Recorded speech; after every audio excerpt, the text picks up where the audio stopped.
Rocío Pablo.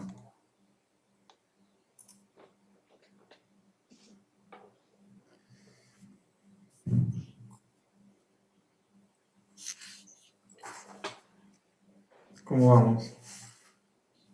Estaba tomando un té antes de empezar. ¿Me permiten?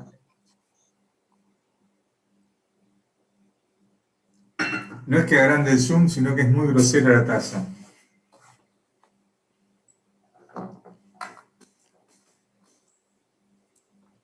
Bueno, ¿cómo andan? A ver, tengo a Federico.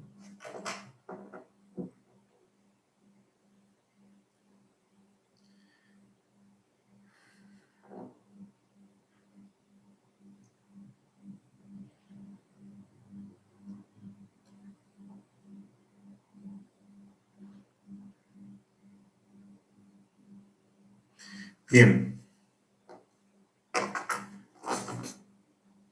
Muy bien, Rocío. ¿Cómo te fue, Rocío, hoy?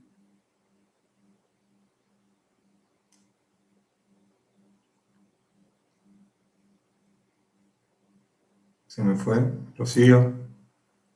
¿Cómo andás, Oscar? No rendí al final, por eso estoy acá. Yo que te iba a felicitar, iba a ser una bomba bárbara porque te había sumado al grupo. ¿Qué pasó? ¿Arrugaste sobre la hora? Bueno, soldado que dispara sirve para otra guerra, así que... Para la próxima, no me animé en esta. Igual no es difícil la materia ni nada, pero... ¿Qué tenías que rendir? ¿Qué ibas a rendir? Costos. Ah, linda. Linda pero Que a mí no larga. me gusta. ¿Eh? Que a mí no me gusta, digo, pero bueno. Pero es parte de la contabilidad, ¿a vos te gusta la parte contable? Bueno, sí, pero esa no me gusta. Sí. Bueno. A ver, no se suma... Espera un cachito a ver si se suma alguno más y ya largamos.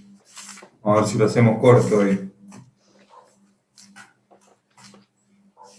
Asistencia no se toma porque estamos en semana de finales. Así que, de acuerdo al reglamento, vamos a esperar si se suma alguien más. Porque hoy tenemos un trabajo práctico, son lindos estos trabajos prácticos que son con números. Así que no lo voy a aburrir con la palabra tanto, sino que vamos a ir para el lado de los números. Ya empezamos la parte linda. Bueno.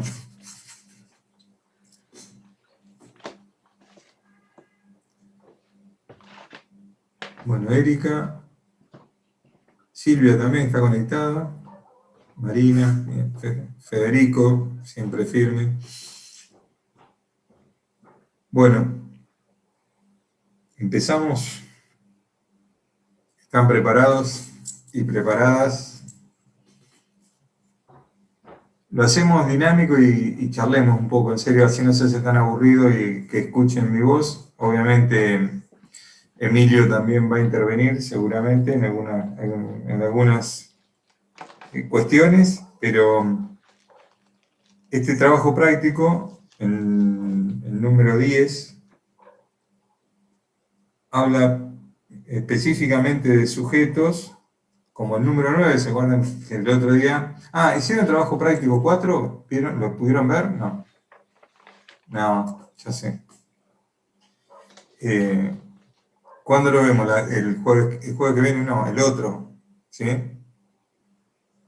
Para el jueves que viene lo vemos, si tuvieron alguna duda o no, con el 4. Bueno, vamos al trabajo práctico número 10. Silvia, ¿tuviste alguna duda? No. ¿Lo viste?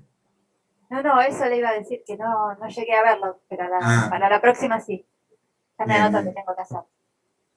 Dale, sí, pues es bueno y los puntos que no vimos en eso que estuvimos dando el otro día, también es bueno que le peguen una leída, una mirada y si les queda duda, que las saquemos las dudas acá, porque si no después quedan eternas.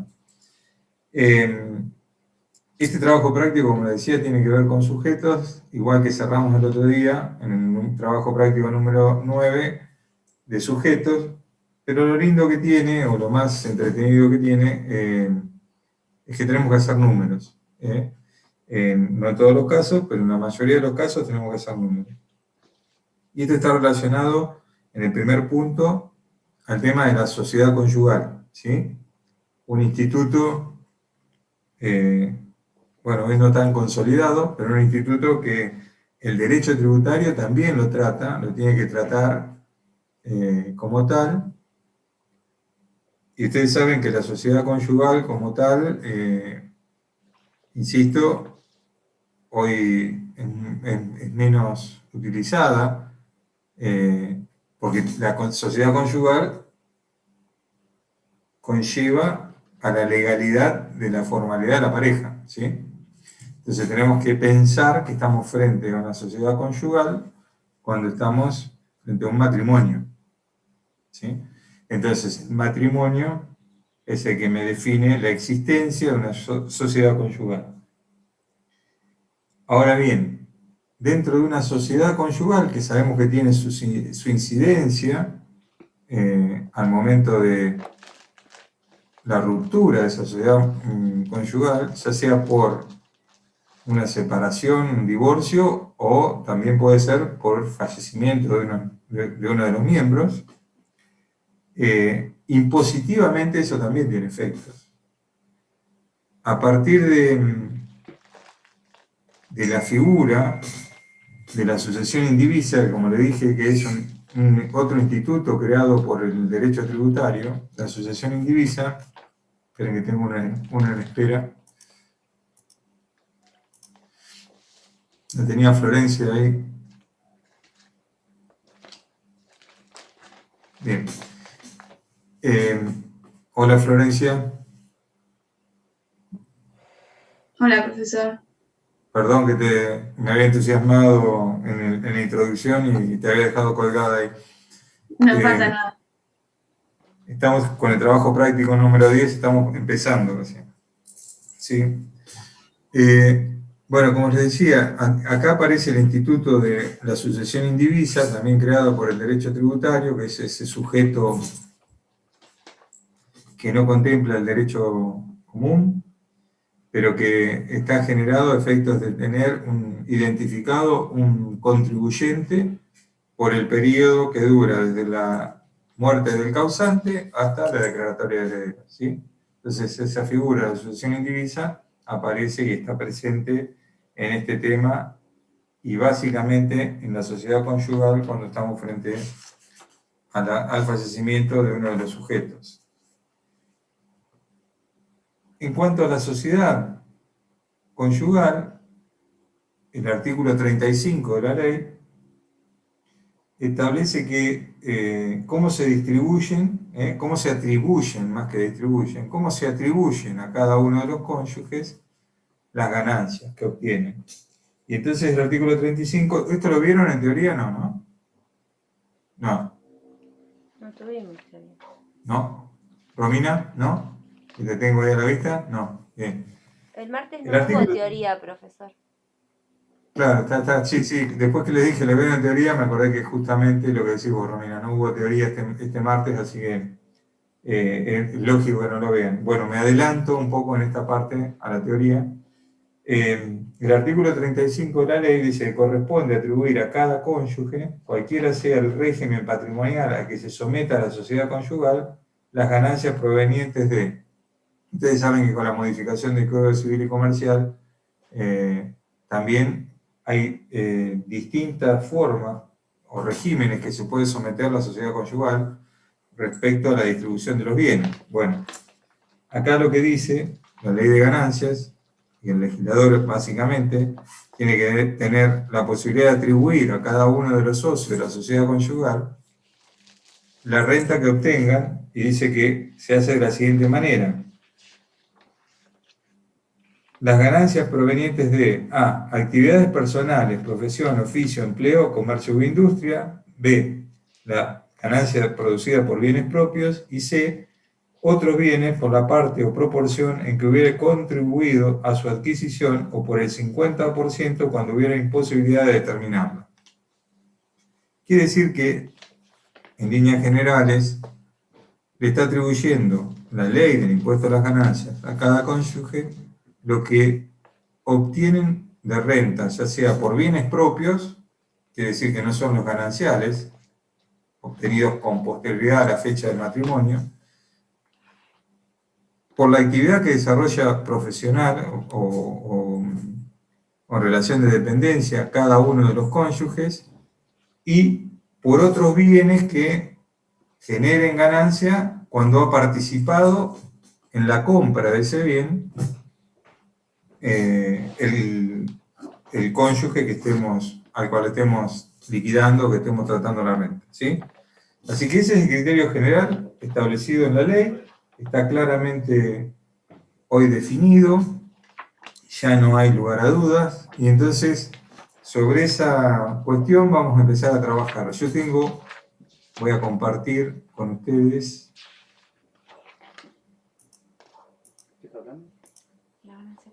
un archivo, que es este. ¿Lo ven ahí? ¿Lo ven acá? ¿Se ve, no? Sí, sí, se ve. Bien. Bueno, el primer punto, el caso 1, que nos plantea este trabajo práctico, dice: el señor y la señora Rocha, ambos profesionales, contrajeron nupcias el 16 del 7 del 2011 y obtuvieron las siguientes rentas durante el periodo 2020. Cuando nos habla del periodo 2020, nos está diciendo en qué periodo nos tenemos que situar para hacer la atribución de ganancia, porque en definitiva va a ser la declaración jurada que estamos preparando, ¿no es cierto? Sería la declaración jurada del año 2020, y cuando estamos hablando de persona humana, ¿cuál es el periodo fiscal para la persona humana? ¿Año? Año calendario, Erika soy. Muy bien. Perfecto, Erika, bárbaro. Muy bien, año calendario, exactamente. Entonces, para la persona humana, el periodo fiscal, año calendario. Para la persona jurídica, el periodo fiscal es ejercicio económico. ¿Estamos de acuerdo con esto? ¿Está claro? Sí, porque una empresa puede haber empezado en otro momento, no sé, marzo. Exacto. Bueno, Exactamente. Puede tener cierre económico, marzo, junio, bueno, cualquier mes del año. Entonces, el periodo económico, el periodo fiscal para esa persona jurídica es coincidente con el periodo económico, ¿sí? No con el año fiscal, el año calendario, que sí es para la persona humana. Por lo tanto, estamos hablando del 1/1 del 2020 al 31/12 del 2020. Este punto nos pide que imputemos, que apropiemos a cada uno de los cónyuges ganancias recibidas por, entonces dice, el señor Rocha obtuvo las siguientes rentas. El señor Rocha, que ustedes tienen acá, honorarios profesionales, 1.200.000, que acá si vemos, por lo que dice el artículo 35, por el desarrollo de su actividad profesional, 1.200.000, tengo que imputar al señor Rocha. Por el alquiler de 2 cocheras adquiridas el 30/3 del 2005, las cocheras entonces, ¿qué serían? ¿Un bien propio o un bien ganancial? Un bien propio, en 2005 no estaban casados. Perfecto, un bien propio porque en el 2005 no estaban casados, por lo tanto los 120.000, fíjense, van en su totalidad al señor Rocha, ¿ya? Y después dice, de un predio rural ubicado en Ayacucho, heredado el 25 del 8 del 2010, 700.000. También estamos frente a un bien propio o un bien ganancial. Propios, las herencias son propias. Exacto. Por lo tanto, ustedes ven acá que los 700.000 pesos se imputan al señor Rocha. Cuando hablamos de este tipo de rentas, honorarios profesionales, ¿a qué tipo de renta estamos haciendo referencia? Primera, segunda, tercera o cuarta. ¿No era tercera? Honorarios profesionales, cuarta categoría. Cuarta. Renta del trabajo personal, por así definirlo. Renta de cuarta categoría. Alquiler de cocheras, primera, segunda, tercera o cuarta. cuarta decimos que no, porque ya sabemos que no. ¿Es alquiler de capital? ¿Es renta de capital o renta del suelo? Renta del suelo. Muy bien. Renta entonces del suelo de primera categoría. ¿No? Sí. Es renta de primera categoría. ¿Estamos? Esto es un ejercicio que yo a los cuales los someto a ustedes, pero para que se vayan familiarizando y también ya esto después sea una cosa normal. Establecimiento ganadero, renta de primera, de segunda, de tercera, de cuarta. Esto no lo está pidiendo el práctico, lo estoy pidiendo yo simplemente para darles a ustedes un complemento. Tercera, Renta de capital. ¿eh? Establecimiento ganadero. Yo estoy haciendo crecer vaquitas, estoy No, del produciendo suelo. tercera categoría, muy bien. Y ahora viene la explotación del comercio. En realidad es una actividad civil, la del campo, ¿sí? Pero encuadra dentro de lo que es renta tercera. Y ahora el resultado de la explotación de comercio, ¿por qué? ¿Qué me dice ese comercio? Vamos a ver. La señora Rocha primero empieza a enunciar lo que hizo la señora Rocha, tuvo honorarios profesionales por 900.000 pesos, acá, imputados a la señora Rocha. Resultado total de la explotación de un comercio de artículos del hogar, cuyo capital pertenece en un 40% al señor Rocha y un 60% a la señora. Claro, ahí lo repartió porcentualmente según lo que cada uno posee. Muy bien. ¿De cuánto fue el resultado?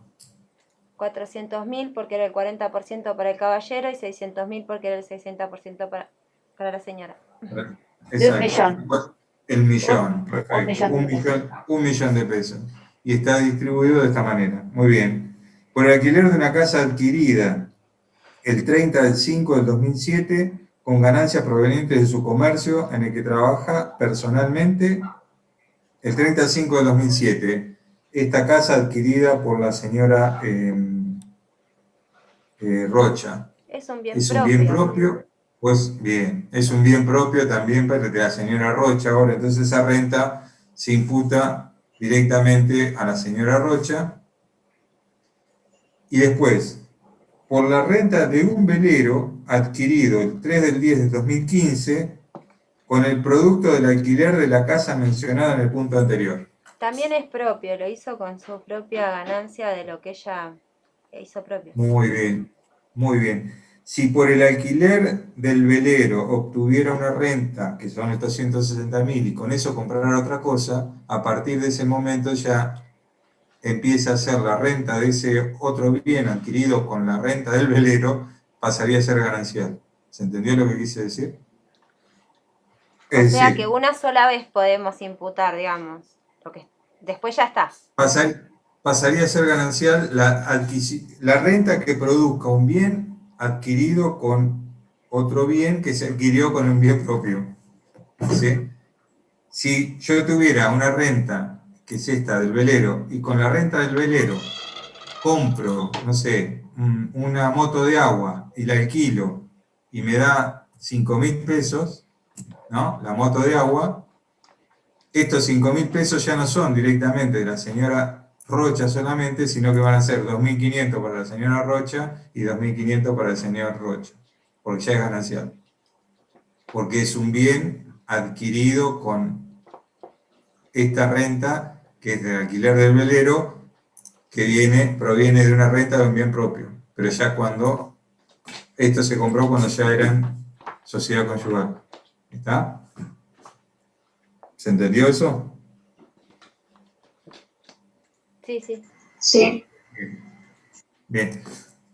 Aunque sea, váyanse turnando y me van diciendo sí de a uno y no intervenimos tanto, pero me sirve como para poder seguir, ¿sí? ¿Está claro entonces este punto? Porque ya nos vamos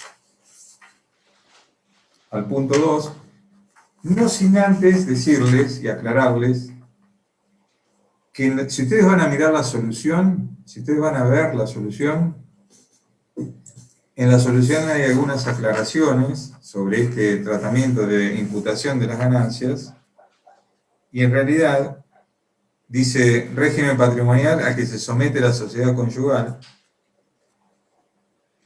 Dice, si existiera separación judicial, los cónyuges reciben la totalidad de bienes personales, bienes propios, más el 50% de los bienes gananciales. Y eso es así. Esto lo saben cuando se produce la separación judicial. Y ahora viene otro tema, esto sí está mal planteado en la solución, ¿sí? Dice, si se muere uno de los cónyuges, el cónyuge supérstite hereda como un hijo más los bienes personales, bienes propios, y eso está bien. Y en el caso de existir bienes gananciales, se lleva el 50% como socio de la sociedad conyugal y hereda el del 50% restante como un hijo más. Y esto está mal, no es así.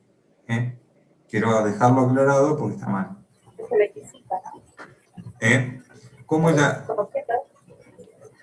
claro, cómo es la distribución de los bienes propios y los bienes gananciales en una sociedad conyugal cuando se rompe por la muerte de uno de los cónyuges?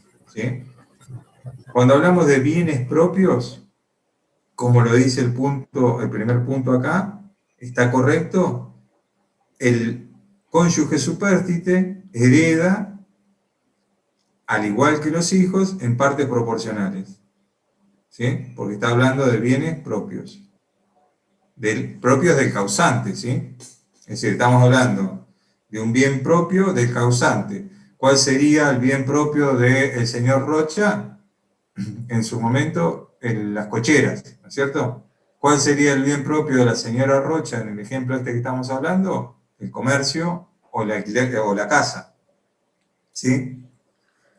Entonces, el comercio no, la casa o el velero, la señora Rocha. Bueno, en estas condiciones, si entendemos que la sucesión de esos bienes, entonces, ¿cómo se atribuyen? Pasa que el 50% ya eran del otro. O sea, estamos No, repartiendo. eso cuando es ganancial. Los bienes propios del causante, Eran de causante. cuando Yo pensé pasan. que ya estábamos hablando de los otros, de los bienes gananciales, perdón. Claro. No, claro. Digo, los bienes propios. Los bienes propios cuando pasan a los herederos, si hay hijos, entonces el cónyuge participa en la misma proporción que los hijos, ¿sí? Ahora, los bienes gananciales, el 50% es del cónyuge supérstite y el restante 50% se divide en parte proporcional entre cada uno de los hijos. ¿Está? Ese es el criterio de atribución de los bienes propios y gananciales dentro de lo que sería una sociedad conyugal disuelta por el fallecimiento de uno de los miembros. ¿Está? Si no Bien. hubiera hijos, profesor, si no hubiera hijos, hubiera sobrinas. Y ahí la que hereda es el cónyuge. Si hubiera ascendentes, sí juega padre y madre. ¿Sí? Pero si no hay hijos, hereda el cónyuge directamente. En este caso, es decir, en este caso puntual, ahora nos vamos. Perdón. En el próximo punto viene sucesión indivisa, que es el caso 3 que tengo debajo, acá, ¿sí? Que lo vamos a ver más claro, cómo queda distribuida la renta para cada uno de los sujetos. Vamos a ver primero el caso 2 del trabajo práctico, que habla de un menor de edad. Dice, renta de menor de edad. Un menor de edad ganó 200.000 pesos en el ejercicio 2020 por su participación en un programa de TV infantil. ¿Qué les parece? ¿Qué ocurre con el menor? Va a tener un tutor seguramente, un tutor legal de sus bienes. Puede ser que también intervenga la justicia, no sé, para que... No. Acá no es necesaria la intervención de la justicia, sino que los padres padre o tutor, como decís vos, pero padre o tutor, tienen que actuar como responsables de la presentación y pago de la declaración jurada. Pero recuerdan lo que hablábamos el otro día en el trabajo práctico número 9, justamente, si era el representante de un discapacitado o de una persona incapacitada, que hablábamos del sujeto pasible del tributo, un insano declarado judicialmente, el punto D, del caso del trabajo práctico 9. El sujeto pasivo del impuesto era la empresa unipersonal, digamos, la renta que obtenía por venta de calzado.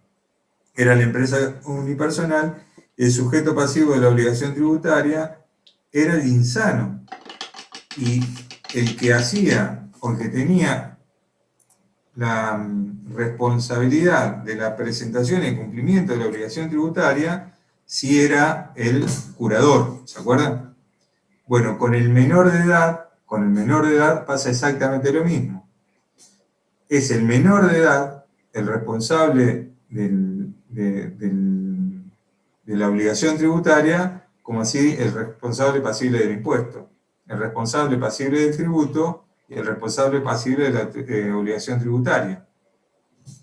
¿En cabeza de quién? Tiene que tener la responsabilidad es de los padres. Esto hasta no hace mucho tiempo, porque antiguamente el Código Civil y Comercial, hasta la reforma, hablaba de que el responsable de toda la obligación tributaria, el responsable pasible de tributo era el menor, pero el responsable de la obligación tributaria era el padre, porque era si tenía el usufructo. Cuando los padres tenían el usufructo, se convertían en los responsables de la obligación tributaria, cosa que hoy no ocurre porque fue reformado el Código Civil y Comercial, y por lo tanto, el responsable pasible del tributo como el responsable de la obligación tributaria es el menor hasta los 18 años. Cumplidos los 18 años, ya es responsable directo de todo el cumplimiento de la obligación tributaria. ¿Está? Y ahora sí, vamos a este caso 3, que espero que todo lo que trabajé en el día de ayer rinda sus frutos, con colores y todo, como están viendo acá, ¿sí? En esta parte. El caso 3 habla de determinar las distintas etapas que existen a partir de la muerte del contribuyente y la aplicación de las normas legales que correspondan al impuesto a las ganancias, que se aplican tanto para el causante, la sucesión indivisa y sus herederos, como sí también el periodo fiscal de cada uno de ellos. Y pone fechas. Dice, el 15/8/2018 fallece el causante.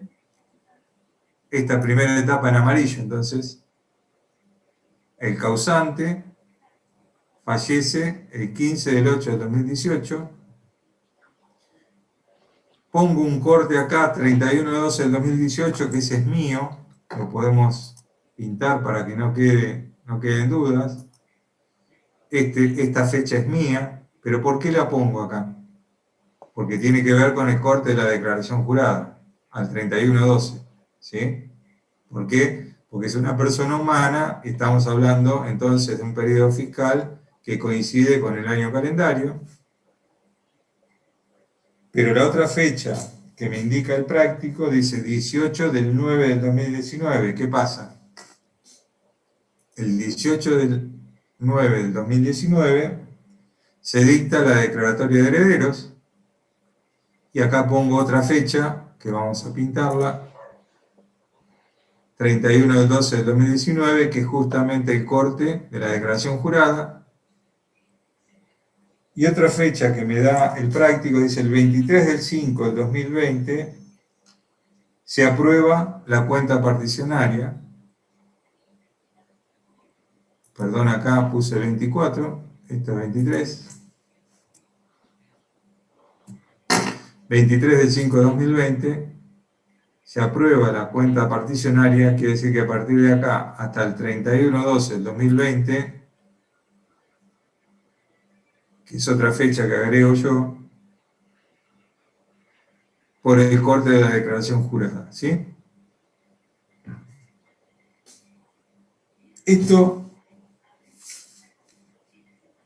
36, artículo 36 y 37 de la ley, que nos dicen: declaraciones de ganancias. Las sucesiones indivisas son contribuyentes por las ganancias que obtengan hasta la fecha que se dicte la declaratoria de herederos o se haya declarado válido testamento que cumpla la misma finalidad, estando sujetas al pago del impuesto previo cómputo de las deducciones a que hubiere tenido derecho el causante, con arreglo a lo dispuesto en el artículo 30 y con las limitaciones impuestas por el mismo.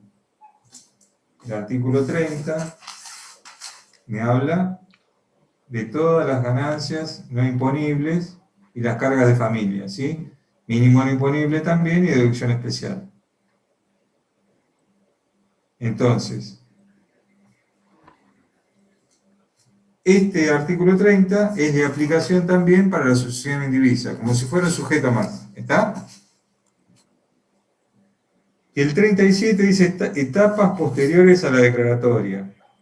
Dictada la declaratoria de herederos, que estamos acá en esta parte, que es la verde, dictada la declaratoria de herederos o declarado válido testamento y por el periodo que corresponda hasta la fecha en que se apruebe la cuenta particionaria, judicial o extrajudicial, el cónyuge supérstite y los herederos sumarán a sus propias ganancias la parte proporcional que, conforme con su derecho social o hereditario, les corresponda a las ganancias de la sucesión.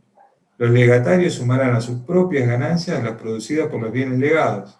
A partir de la fecha de aprobación de la cuenta particionaria, cada uno de los derechohabientes incluirá en sus respectivas declaraciones juradas las ganancias de los bienes que se le han adjudicado. ¿Se entendió todo esto que leí? Pero si no se entendió, vamos a tratar de verlo acá. ¿Sí?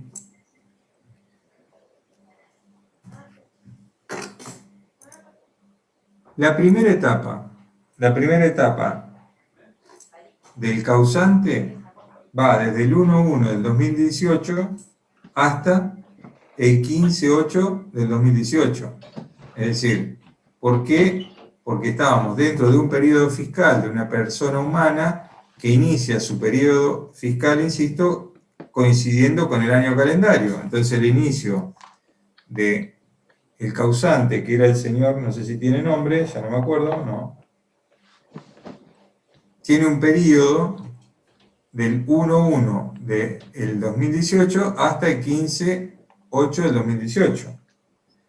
La segunda parte viene por el lado de acá fallece, acá comienza a recorrer su camino esa figura creada por el derecho tributario llamada sucesión indivisa. Ahora, la sucesión indivisa al corte de la declaración jurada 31/12 del 2018 está totalmente vigente, por lo tanto vamos a tener dos declaraciones juradas, una del causante hasta el 15/8 del 2018 y otra que va desde el 16/8 del 2018 al 31/12 del 2018, ¿a nombre de quién? De la sucesión indivisa,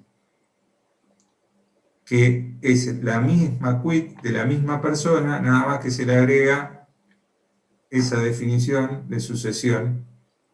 Sucesión del señor tal, sucesión del señor Oscar Granieri, quien les habla. Entonces tenemos desde el 1/1, insisto, del 2018 al 15/8 del 2018, la primera etapa donde se produce el fallecimiento del causante, y desde el 16/8 al 31/12 del 2018 vamos a tener otra declaración jurada por la parte proporcional que va desde esta fecha a nombre de la sucesión indivisa.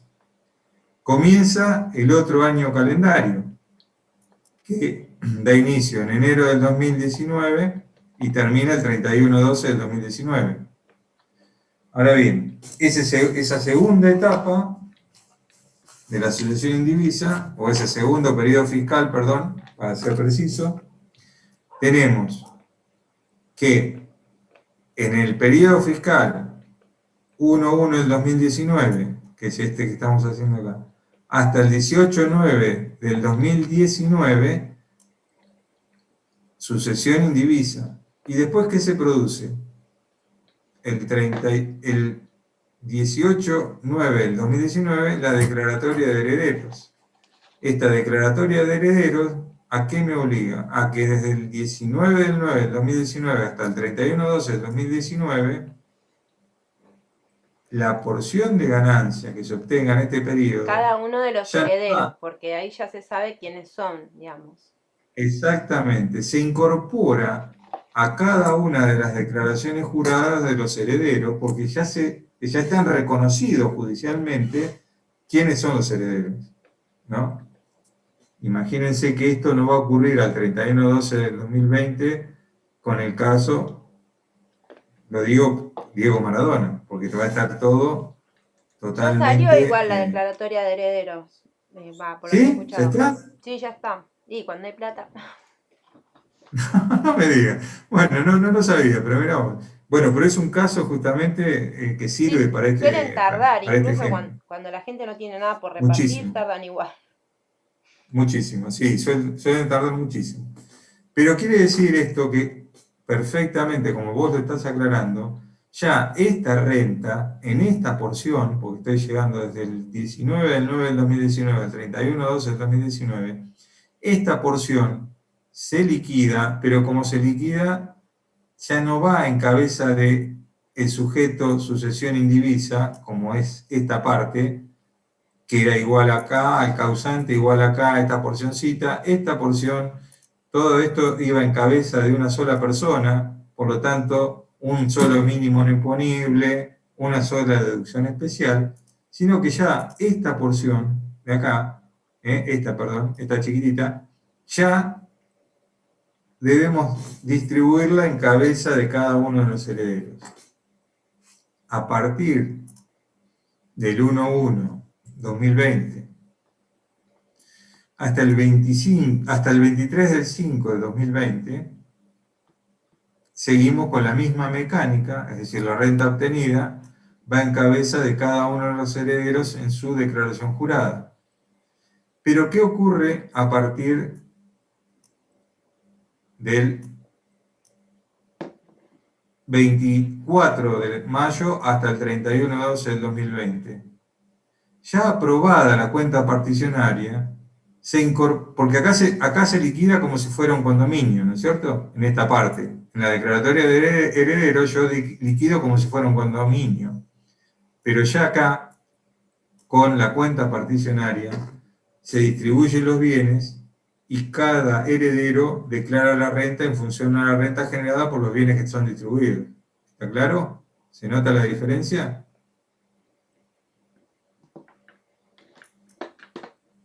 ¿Sí o no? Sí, sí, por supuesto.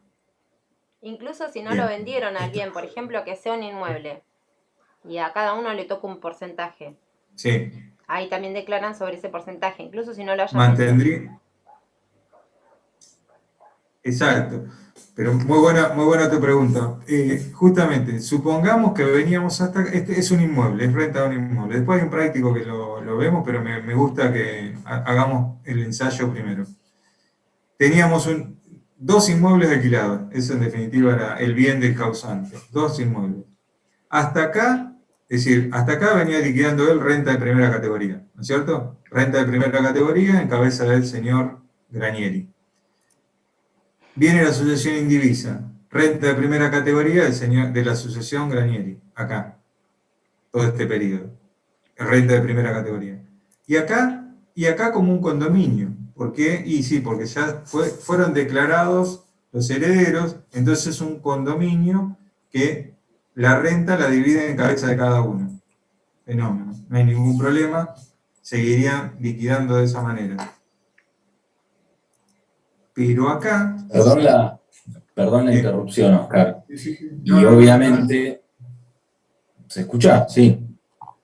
Sí, perfecto. Y obviamente cada heredero, si tiene sus ganancias, digamos, por afuera de esto, tendrán que declarar eso también. Sus ganancias propias, sí. Exacto. Exactamente, bien Emilio. Exactamente. Claro, se le suman al paquete, digamos. Exactamente, sí, perfecto. Ahora, ¿qué pasa con la cuenta particionaria? Ya está la cuenta particionaria. pero todos deciden, como vos pusiste el ejemplo, no vender ni partir el inmueble, no se puede partir un inmueble. Entonces, ¿cómo siguen? Y acá sí se tienen que constituir como un condominio.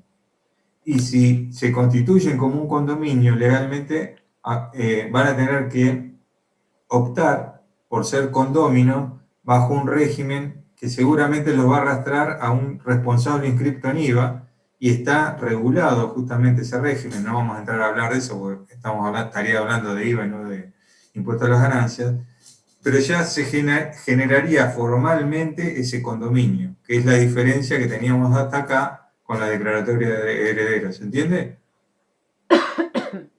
¿Se entendió? Porque acá, como cada uno tiene Sí, su por parte... supuesto, pasan a ser una sociedad, por así decirlo. Sí, sí, es un condominio, pero sí, es como una sociedad, es una unión de personas para un fin común. ¿Está? En ese caso, estamos, muy bien el ejemplo, estamos, que no se transforma el bien y no se vende el bien. Lo mismo podría pasar con un comercio. Es decir, un comercio que está desarrollando una actividad y es un comercio pujante, es muy probable que los herederos digan, no lo vendemos. Con la cuenta particionaria, cuando está la cuenta particionaria ya lista, no lo vamos a vender. Y bueno, tienen que constituir una sociedad y siguen trabajando el mismo negocio, no lo enajenan, ni hacen ningún tipo de distribución.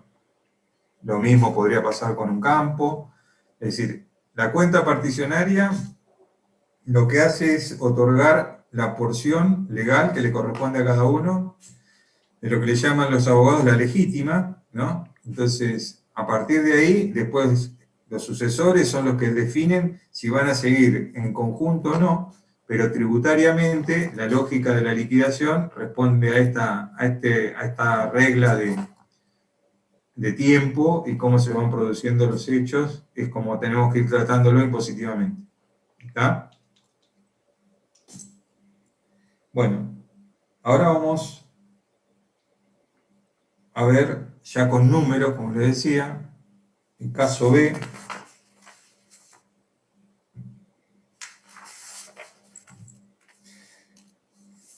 Bienes gananciales, inmuebles.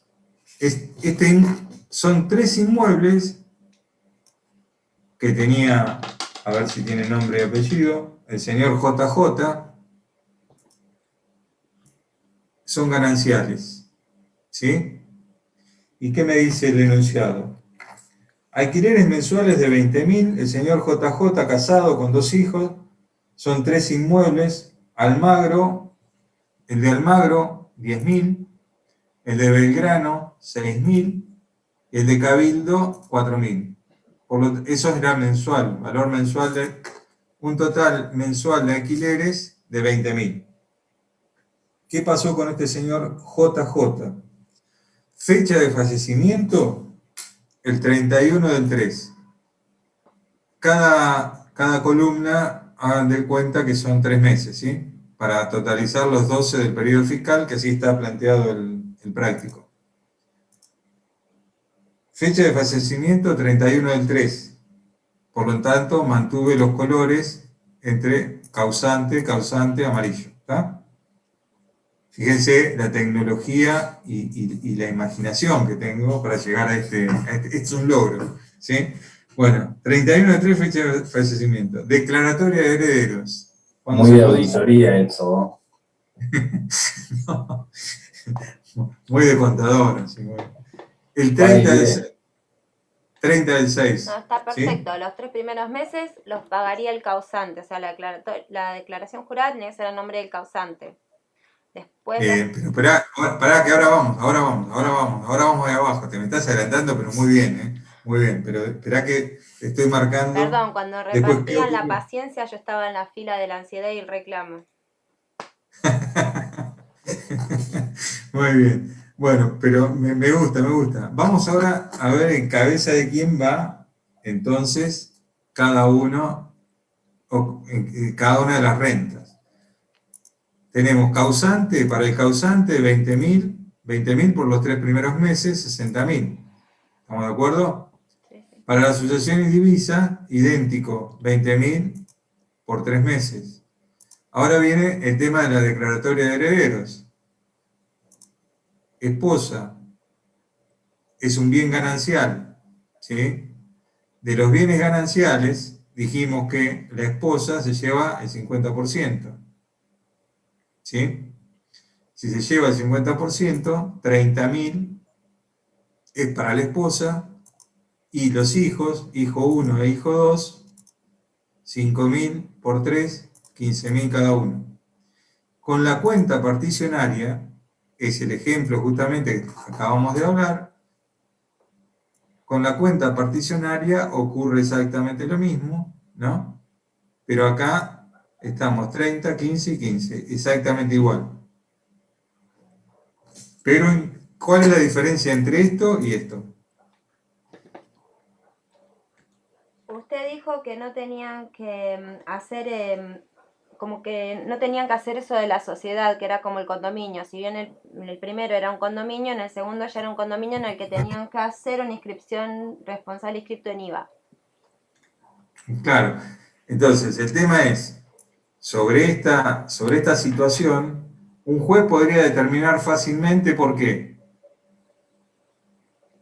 Porque para la mujer esto está bien, es el valor que le corresponde, para la esposa, digo, perdón, cónyuge supérstite, es el valor que le corresponde, y para los hijos se dividen en dos, que podrían estar, en este caso, cuando están sin la aprobación de la cuenta particionaria, están dentro del periodo de la declaratoria de herederos, es fácil porque se determina la renta, y a este total de renta, que son los 60.000, se los asigna a cada uno en la declaración jurada en la parte proporcional que les corresponde, pero va en la declaración jurada de ellos, los bienes todavía no se incorporan a su declaración jurada. En este periodo, ya los inmuebles deben ser incorporados al patrimonio del sujeto, y la renta que produce ese inmueble es renta propia por haber incorporado esos bienes a su patrimonio. ¿Está? Esa es la única diferencia, que ahora la vamos a ver más claro abajo.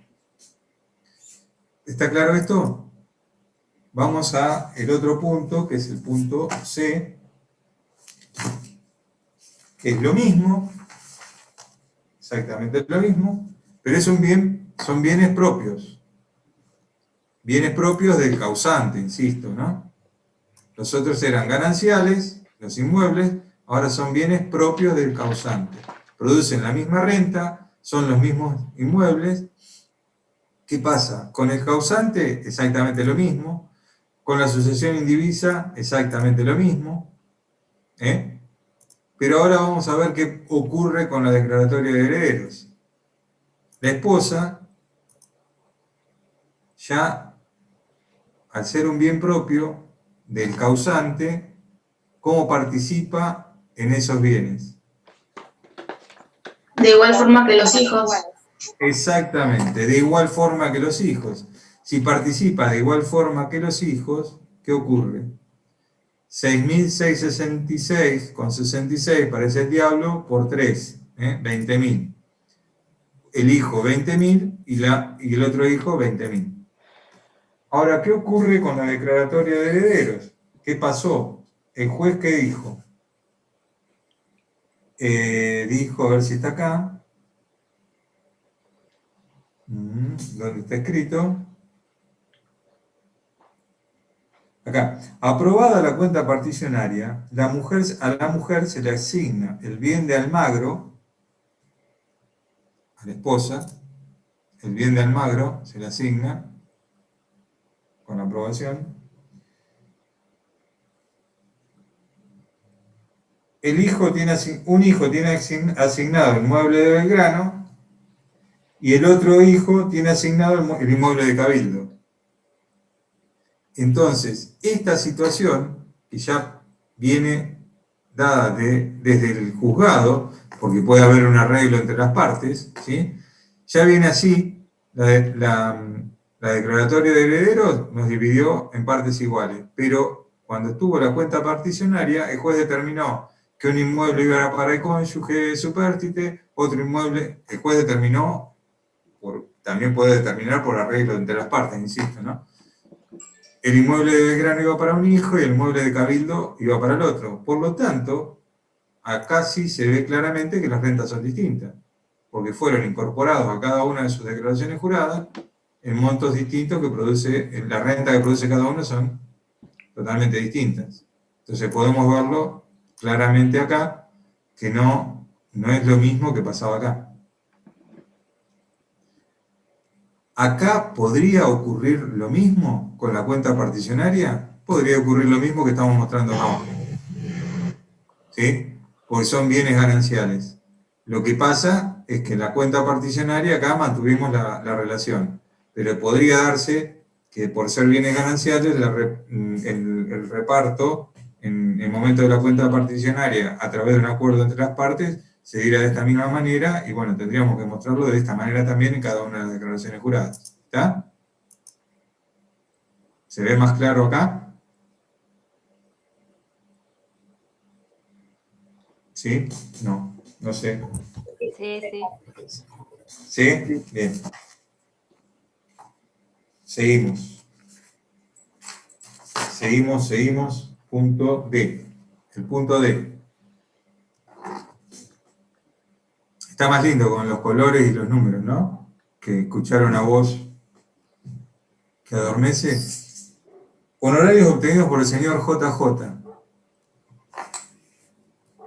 Honorarios percibidos hasta el 31 del 3 del 2020, 200.000. Honorarios percibidos desde esa fecha y hasta finalizar el año, 500.000. De los cuales 200.000 se cobraron el 30/5 del 2020 y el resto 300.000 el 28 del 8 del 2020. ¿Sí? Entonces acá tenemos honorarios percibidos hasta el 31 del 3. Fecha de fallecimiento del señor JJ, 31 del 3.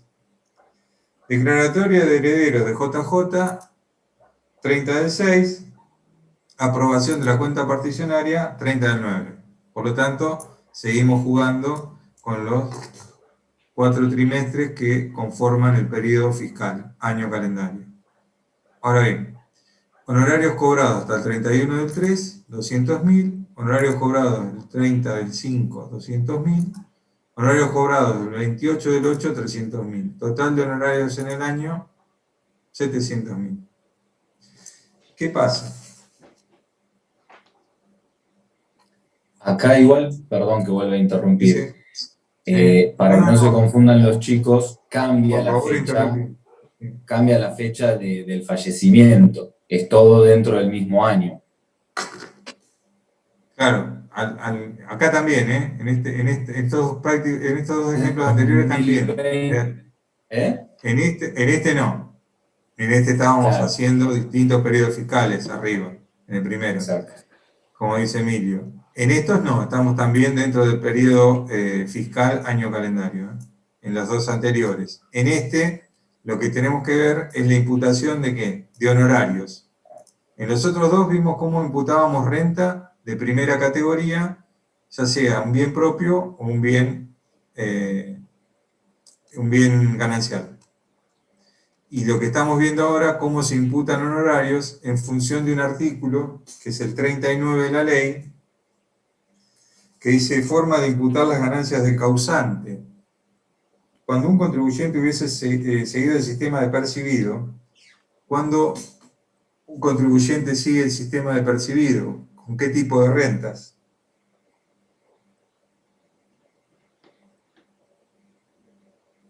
El que responde ¿De cuánta categoría? Sí, y hay otra más.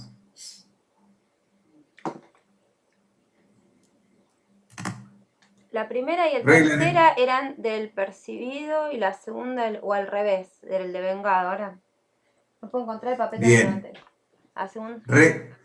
Regla mnemotécnica. Primera y tercera devengado, segunda y cuarta percibido.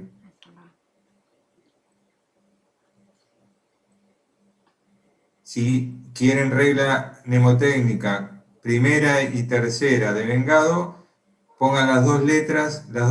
¿Cuál está primero en el alfabeto?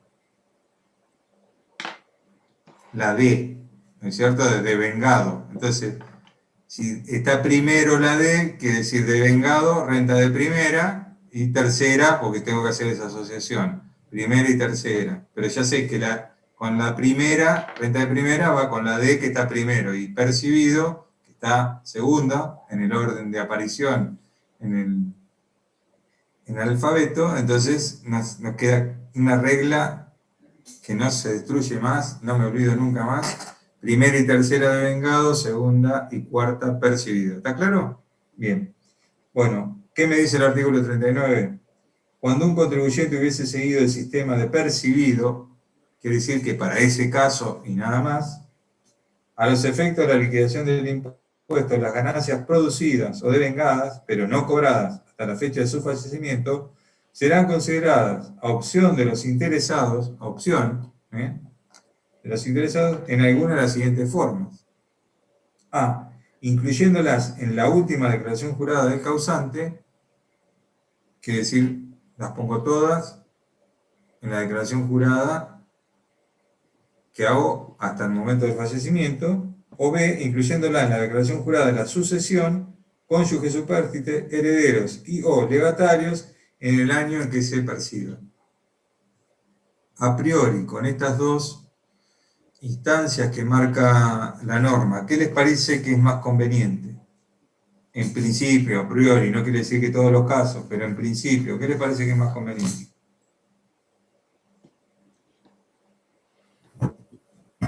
Disculpe, profesor, yo interpreto... Dejarla para más adelante. ¿Cómo? ¿Perdón? No te escuché bien. Para más adelante, no ponerla en la declaratoria de causante. Lo que conviene, Ponerla exactamente. en la declaratoria de causante. La próxima. Exactamente. Fíjense que acá se ve claramente la situación. Si yo voy por lo que dice el 39, inciso A, 39, inciso A, es poner todos los honorarios generados, pero no percibidos, devengados por parte del causante, en su declaración jurada, ingreso, es decir, tengo que imputar 700.000 pesos en la declaración jurada del causante, lo cual obviamente va a determinar un mayor importe de impuesto. Ahora, si aplico lo que me dice el 39, inciso B, para el causante solamente iría 200.000, para la sucesión indivisa irían otros 200.000, y para dentro de cada declaración jurada de los herederos se repartirían los 300.000. ¿Está? Sí, profesor, pagar siempre es la última opción. Ya, pero no entiendo por qué esto es un mismo año, no se presentan todas año calendario, entonces voy a presentar las tres juntas en definitiva. Claro. No, lo que pasa es que No yo entendí acá... ahí. Exacto, bien la pregunta, muy buena. Yo acá tengo que hacer una declaración. Está bien lo que dijiste, es todo año calendario. Estás en lo cierto, como decía el chavo.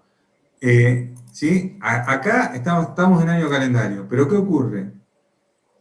Por lo que me dice el artículo 39, inciso B, yo puedo imputar de acuerdo al momento que la fui percibiendo. Y el momento que la fui percibiendo, yo acá tengo que hacer una declaración jurada por el causante. ¿Sí? Por lo tanto, tomo un mínimo no imponible, una deducción especial y deducciones por cargas de familia, que las tendré que prorratear, sí. Y acá con la sucesión indivisa, lo mismo, tengo que hacer una declaración jurada por la sucesión indivisa con todos los conceptos que le correspondían al causante. Pero por este monto de 300.000, ¿qué tengo que hacer? Dividirlo en cónyuge e hijos. Exacto. Por lo tanto, al dividir así, en cabeza de cada uno, se me hacen 3 mínimos no imponibles, 3 deducciones especiales que disminuyen o anulan ya directamente este monto. Por lo tanto, así voy a pagar un impuesto mucho más alto que haciendo esta distribución. Ahora sí lo entendí. Ahora sí, es como si le pusiera la bajada del taxi a cada uno. Claro, tal cual. Buen ejemplo, buen ejemplo. Tal cual. Exactamente. Entonces vos vas repartiendo siempre, y esto también como principio fundamental, cuando yo atiendo a mi primer cliente en un estudio, cuanto más puedo dispersar o cuanto más puedo atomizar el monto resultante, cuanto más cabezas pueden recibir el monto sujeto a impuesto, obviamente que va a ser más barato el impuesto, sin ningún lugar a duda. ¿Mm? No quiere decir que esto tenga que ser una regla y que fácil, porque no es que uno también caprichosamente dice, bueno, distribuimos entre 10. Para que eso ocurra tiene que estar respaldado por determinada documentación que no es fácil. Bien.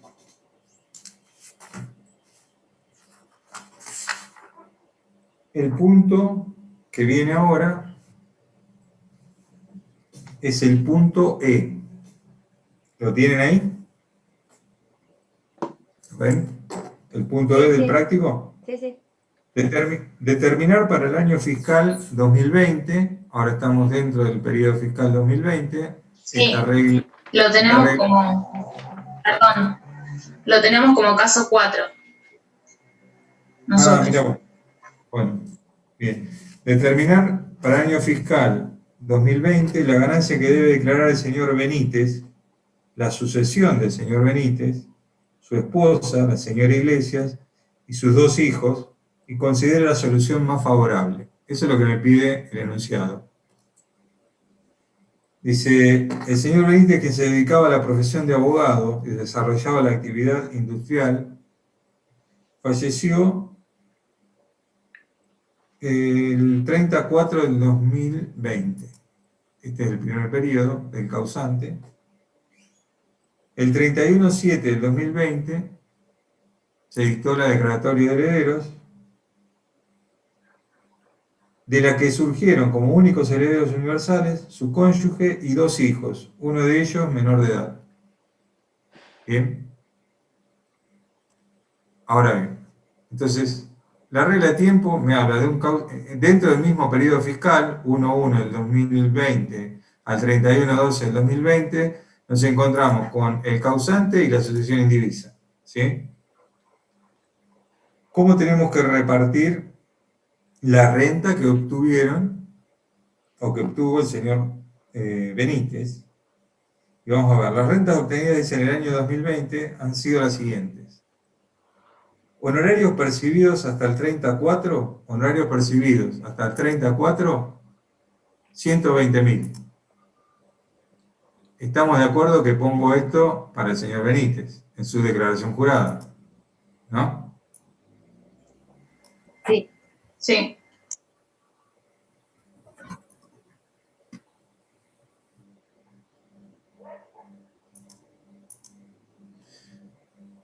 Señor Benítez, 120.000. Esta parte, discúlpenme, pero la hice justo antes 15 minutos antes de empezar la clase y por eso no está tan coloreada y tan linda. Honorarios, dice, percibidos desde esa fecha y hasta finalizar el año, 130.000, de los cuales 70.000 se percibieron el 30/5 del 2020 y el resto, 60.000, el 22/9 del 2020. Estos honorarios, si lo distribuyo así, obviamente los honorarios son gananciales, porque era en el momento donde estaba el señor Benítez casado con su señora esposa Iglesias. Por lo tanto, el primer cobro percibido, 70.000, la sucesión indivisa recibe 35 y el cónyuge se lleva el 50, 35 en la declaración jurada de cónyuge. ¿Sí? ¿Estamos?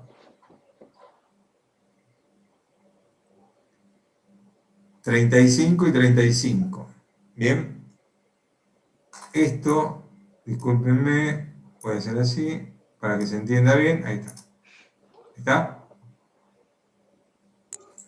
sí. Ahora sí. Bien. Sí, porque me había quedado mal acá. ¿Y ahora qué pasa? De acá a fin de año, el resto lo había cobrado el 22 del 9, por lo tanto ya estábamos en el periodo también de la sucesión indivisa, los 30.000. Estos 35 fueron, ¿cuándo fueron? Los 70, perdón. 30 del 5. El señor Benítez había fallecido. 30 del 4, el 30 del 5, sí. El resto, los 30.000, lo que está abajo, los 30.000, 15.000 y 15.000, ya no está más la sucesión indivisa, sería ya como declaratoria de herederos, ¿no? Ya te digo, a ver si me quedó bien. Se dictó la declaratoria de herederos el 31 del 7 del 2020, de la que surgieron como... Claro, perdón. Acá esto es declaratoria de herederos. Veía que algo no me estaba cerrando. Estoy diciendo bien. ¿Cuándo se dictó la declaratoria? El 31 del 7. Sí. Esto había usado el color verde, ¿no? Claro, porque ahí en el renglón de abajo ya armaron la sociedad colectiva, como el condominio, como había dicho. Tal cual, tal cual. No, por eso me estaba frenando porque no veía las cosas claras en esta... Bueno, pero es por trabajar sobre la obra. Acá estamos. Entonces, justamente, los 60.000 que habla acá, 60.000 que cobra el 22 del 9, ya están divididos 30.000, que es el 50% para el cónyuge supérstite, por ser un bien ganancial, los honorarios, 15 y 15 para los menores, para los hijos, perdón, el hijo mayor y el hijo menor. Estos 15, ¿qué pasan con estos 15? De acuerdo a lo que hemos venido... obligado sería la madre. ¿Quién es la obligada a presentar la declaración jurada? Madre. Bien, pero declara en cabeza de él, ¿eh? ¿Estamos? Declara en cabeza de él. Pero la obligada a presentar la declaración jurada y a cumplir con la obligación tributaria es la madre. Resultado del balance de una empresa industrial, sociedad colectiva, cerrada el 30/6 del 2020, 600.000 pesos. La parte correspondiente al causante suma 300.000. El 30 del 6, estábamos dentro de este periodo de la sucesión indivisa, por lo tanto, acá 150.000 la sucesión indivisa y 150.000 se lleva el cónyuge supérstite, ¿sí? Por ser un bien ganancial también. Y ahora vienen los alquileres. Alquiler de inmueble que tenía el carácter de bien ganancial adquirido por el señor Benítez después del matrimonio. Los ingresos correspondientes al periodo fiscal fueron de 180.000. Entonces, si 180.000 lo dividimos por 12, nos da 15.000 por mes. Por lo tanto, al señor Benítez le vamos a imputar 15.000 por 4, ¿no? 15.000 por 4 son 60.000. A lo que es sucesión indivisa, 15.000 por 3, estaríamos en 45.000. Por lo tanto, 22.500 para la sucesión indivisa, 22.500 para el cónyuge supérstite. Y después 15.000 por 5, por los meses restantes, donde ahí sí se dividen los 70.000, 75.000, estoy diciendo, sí, 37.500 para el cónyuge supérstite, 18.750 y 18.750 para cada uno de los hijos. Y así llegamos a un total. ¿Qué criterio utilicé de distribución de la renta para este caso? ¿39 inciso A o 39 inciso B? Percibido. El B. Bien, el percibido y el B. Acá me decía el enunciado que me fije cuál era la de mayor conveniencia. Si no usara el B y dijera, no, vamos a usar el A, ¿qué tengo que hacer? Y poner para el causante, la declaratoria del causante, todos esos ingresos. ¿Cuál era la renta que solamente podía imputar al causante? que se dieron mientras estuvo viva. Creo que acá en el que dice 60.000 por 4, 15.000 por 4, ahí, eso tendría que esas también estarían en el causante. Pero, No. bien, venís No, bárbaro. esas no, son los 130.000 pero pesos. está bien el razonamiento, pero primero decime si te acordás el criterio. ¿Cuáles eran las rentas que debían, Y se podían podía ser las del imputar? devengado entonces, las que se generaron mientras No. él estaba vivo. ¿Cuáles eran las rentas que solamente podían tener esta opción? Las de los honorarios. Cuando un La del contribuyente... percibido. Bien, bien. Cuando un contribuyente hubiese seguido el sistema de percibido, entonces solamente la de percibido. ¿Esta renta es de percibido? ¿La sociedad No. colectiva? Bien. ¿Esta renta es de percibido? Sí. ¿Esta? ¿Alquileres? Ah, no, los ¿Alquileres? alquileres no. Bien. Regla El número 3. honorario. Bien. ¿Cuáles son las únicas que pueden tener el criterio de percibido? Estas. ¿Sí? Estos 120 ya se los imputé al señor Benítez, porque eran de él. Esto es lo que podría cambiar por inciso A. Borro esto y ¿qué pongo acá? 130.000. 130 era. Y era 35 y Sí. 35 y después. Sí. ¿Conviene esto o lo anterior? Lo anterior conviene. Exacto. No hay duda. Eso es lo que me plantea el práctico con el cuadro que está detrás en la solución. Pero no hay duda que Pero ahora, conviene ¿por qué una... la ley permite ponerlo en cabeza del causante? Nadie lo va a hacer. ¿No? Porque podría darse alguna situación en donde es conveniente, quizás, no sé, no se me ocurre un ejemplo,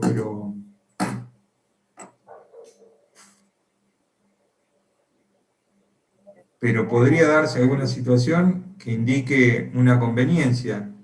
De hecho, en principio tampoco es conveniente Profesor, optar podría por... ser porque por ahí el causante, no sé, se me ocurre a mí, tenga más opciones a descontar, por ejemplo, más carga de familia, no sé, y cuando llega a las personas, al heredero, ahí no, entonces dicen, no, pará, me convenía que se descontara con él, que no sé. Claro. Supongamos un ejemplo, podría ser, está bien, muy bueno el ejemplo, pero supongamos que él sea padre de trillizos, ¿sí? O cuatrillizos. Y esos Sí, cuatrillizos cuatrillizos, discapacitados. no, si son discapacitados Después está tienen mal. posibilidad de poder reducirlo, pero no son discapacitados. Pero los 18 años los cumplen el... ¿Cuándo murió este hombre? Este hombre le había fallecido, dijimos, el 31 del 3, lo tengo acá, no, el 34. Supongamos que los mellizos o los cuatrillizos cumplían el primero del 5, o el 5 del 5.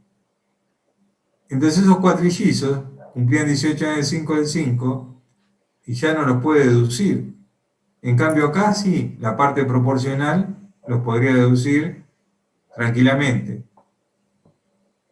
Entonces, en esas condiciones es más conveniente amontonar todo acá y determinar un impuesto menor que haciendo el prorrateo por lo percibido durante el año. Esa podría ser una situación, y puede haber mil más seguramente, que, bueno, lo que permite la ley es hacer esa comparación y optar. Uno puede optar por una o por otra. En este caso, en principio en la imputación, aparece como más conveniente esta. Pero también, como no tenemos detalle, decimos aparece como más conveniente porque es la distribución del ingreso. Por Pero se ahí, podría Claro, dar... eso iba a decir, que solamente estamos analizando los ingresos, la renta, Claro, pero también se tiene que tener en cuenta todos los egresos, gastos. Por ejemplo, Eso va a ser el señor podría tener a cargo un familiar, un padre también, además de los hijos. adecuado. Entonces ahí ya tiene otro descuento, no sé, una chica que limpia, no sé, otras cosas así. Después los hijos no, 18 años no. Ujú. Y eso podría, sí, podría generar un beneficio, tal cual. Pero bueno, ahí estamos con un ejemplo que es válido, muy bien, muy bueno el ejemplo. Yo este cuadrito después se los paso, ¿sí? Como para que lo tengan, ¿está? Muchas gracias. Yo no sé si lo puedo subir a la U24 y si no se los paso por mail, pero creo que lo puedo subir a U24 y si no, ya les digo, se los mando por mail del Ciudad Guaraní. ¿Vieron el mail donde les decía que hoy teníamos clase? ¿Es normal? No. ¿Lo reciben? No, yo ese? no lo recibí. A mí me No, llegó. yo no. ¿No? ¿No le llegó a No, nadie? pero que decías que Entonces- 3 Sí, W2. sí. Ah, bien. No, porque por ahí, si me dicen no lo vi porque no lo reviso, buenísimo. Va, buenísimo no sé, pero no sé si está buenísimo, pero por lo menos me quedo tranquilo que llega. Ahora, si yo mando tranquilo, como que mando y se van a enterar y ustedes ni se enteran, eso es malísimo. Bueno, vamos rápido al trabajo 11 y así terminamos, como les prometí que vamos a terminar a 8:30. Trabajo práctico 11, sujeto, beneficiario exterior. Ya esto es una situación mucho más sencilla a los efectos de... Esperen que dejo de compartir. Ahí está.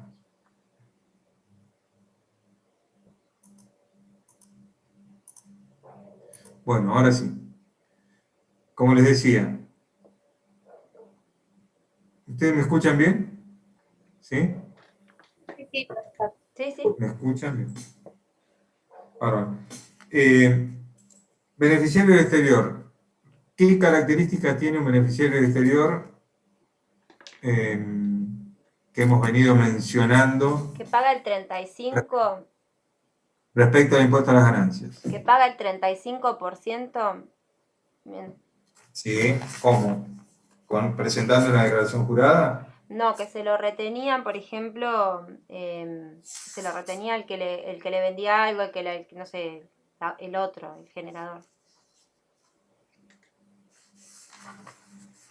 En el título quinto de la ley, artículo 102, nos encontramos dentro de la norma cómo debo tratar al beneficiario exterior. Porque ¿cuál era la característica, digamos, sobresaliente o la característica distintiva para definirlo como un beneficiario exterior? La residencia. Perfecto, la residencia. Es un residente del exterior. Como es un residente del exterior, ¿cuál es el vínculo que tiene con el impuesto?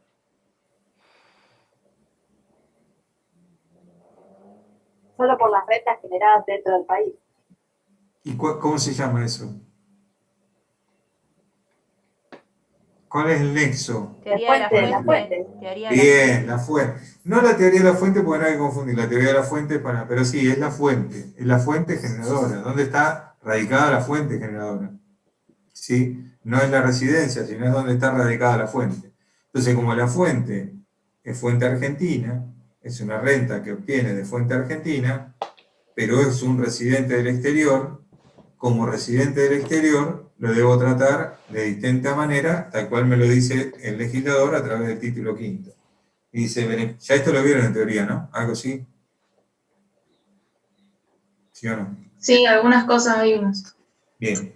¿Qué hay en la ley respecto a esto? El artículo 102 dice, cuando se paguen beneficios netos de cualquier categoría a sociedades, empresas o cualquier otro beneficiario del exterior, con excepción de dividendos, las utilidades de los sujetos que se refieren a los apartados 2, 3, 6, 7 del inciso A del artículo 73 y las utilidades de los establecimientos comprendidos en el inciso B de dicho artículo, corresponde que quien los pague retenga e ingrese en la Administración Federal de Ingresos Públicos con carácter de pago único y definitivo el 35% de tales beneficios.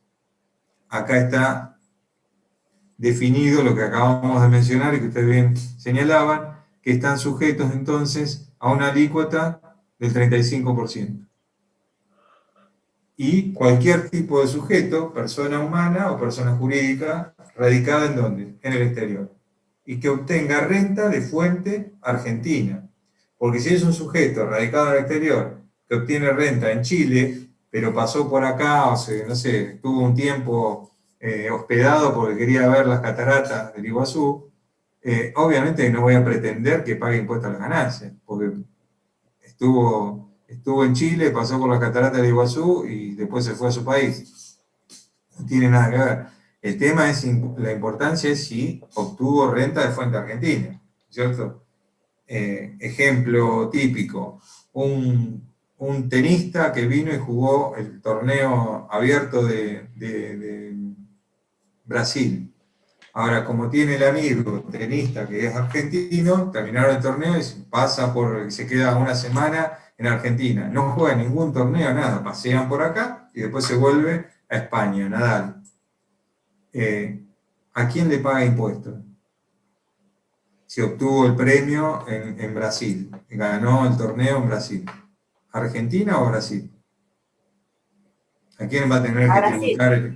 Claro, el impuesto a la renta va a ser a Brasil. Ahora, si hacemos al revés, vino a Argentina, Nadal, jugó el abierto de Buenos Aires, ganó el torneo, y después se va a Brasil, con Guga Kuerten, que lo conocen, y están ahí jugando, carnaval, todo Río de Janeiro, y después vuelve a España. ¿A quién le va a tener que pagar el impuesto?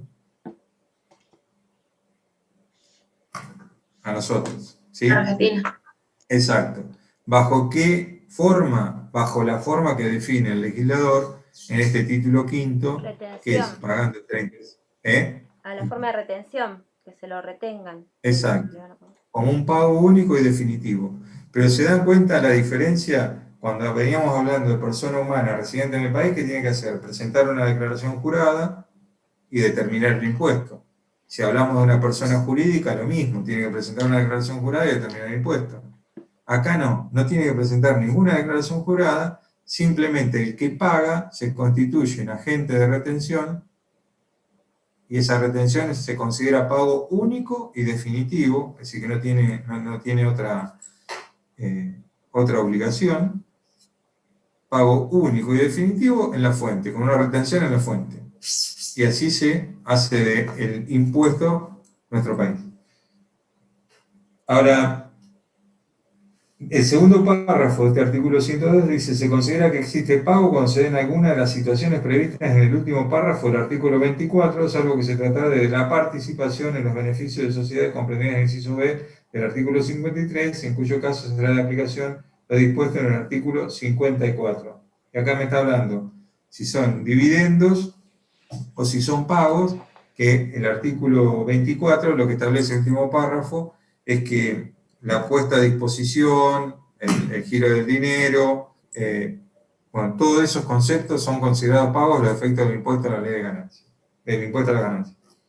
Y después dice, el otro párrafo: en estos supuestos corresponderá practicar la retención a la fecha del vencimiento para la presentación del balance impositivo, aplicando la tasa del 35%, en estos supuestos dice la última parte del párrafo anterior.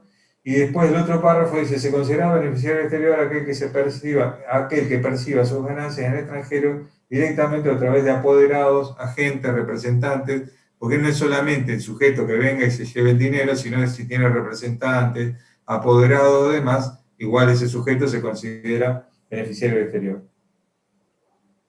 El artículo 103 dice: salvo en caso considerado en el tercer párrafo del artículo 102, la retención prevista en el mismo se establecerá aplicando la tasa del 35% sobre la ganancia neta presumida por esta ley para el tipo de ganancia de que se trata. Ratifica el 35% como alícuota a aplicar, ¿no? Y después el artículo 104, lo que me dice son las presunciones fijas. Son presunciones fijas que establece el legislador como renta neta para cada uno de los casos. y habla de contratos de cumplimentación debidamente requeridos por la ley, contratos de transferencia de tecnología. Después habla del 35% del importe pagado cuando se trata de explotación en el país de derechos de autor. El inciso C, de intereses o retribuciones pagados por créditos, préstamos o colocaciones de fondos de cualquier origen. Y bueno, da unos porcentuales, depende del tipo de crédito. El inciso D habla del 43% de los intereses originados, en los siguientes depósitos afectados a las entidades regidas por la 21526. Un sujeto beneficiario exterior que viene a colocar dinero en un banco argentino, realmente no solamente tiende a ser un kamikaze, sino que tiene una retención importante porque es 35 sobre 43, y si lo depositó en caja de ahorro, cuentas especiales de ahorro a plazo fijo. Imagínense un extranjero poniendo dinero en una caja de ahorro en Argentina. Sería realmente para aplaudirlo. Los depósitos de tercero u otras formas de captación de fondos al público, conforme lo determina el Banco Central de la República Argentina en virtud de lo que establece la legislación respectiva. El inciso E habla del 70% de las sumas pagadas por sueldos, honorarios y otras retribuciones al personal que actúe transitoriamente en el país. Se considera renta el 70% de lo que se paga, ¿sí? Bueno, y así sucesivamente hasta llegar al inciso I, que dice el I, el 90% se considera renta, ¿no? El 90% de las sumas pagadas por ganancias no previstas en los incisos anteriores.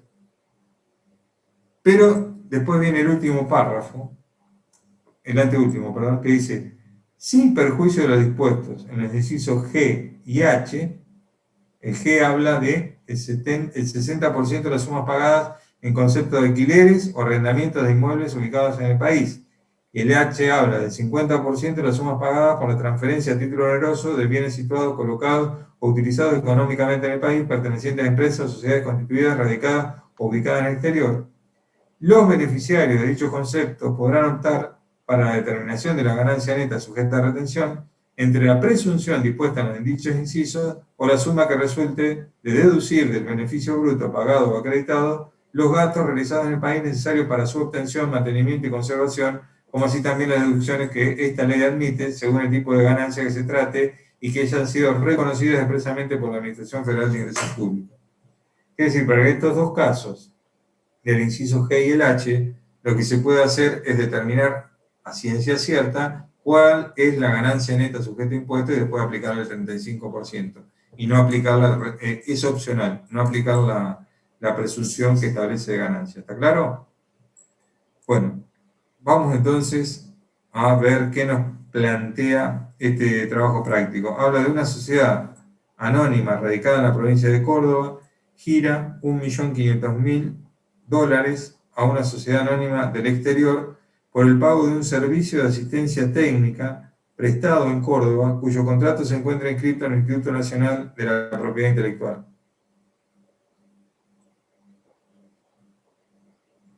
¿Cuál sería el artículo a aplicar? ¿Qué les parece? Lo que El inciso recién. 1. Exactamente. El inciso 1 del 102. ¿Qué dice el inciso 1? ¿Lo tenés ahí? Sí, el 104. Sí, 104. ¿Lo tenés? Que se le aplica el 60% de los importes pagados por prestaciones derivadas de servicios de asistencia técnica. Exactamente. Entonces, se le aplica la presunción del 60%. Presunción del 60%. A $1.500.000, a $1.500.000, le vamos a aplicar la presunción del 60%.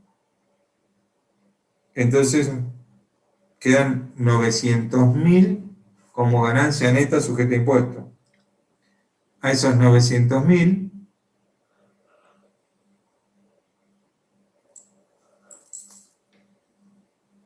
le aplico el 35%. 35. Exacto. Por lo tanto, me quedaría $315.000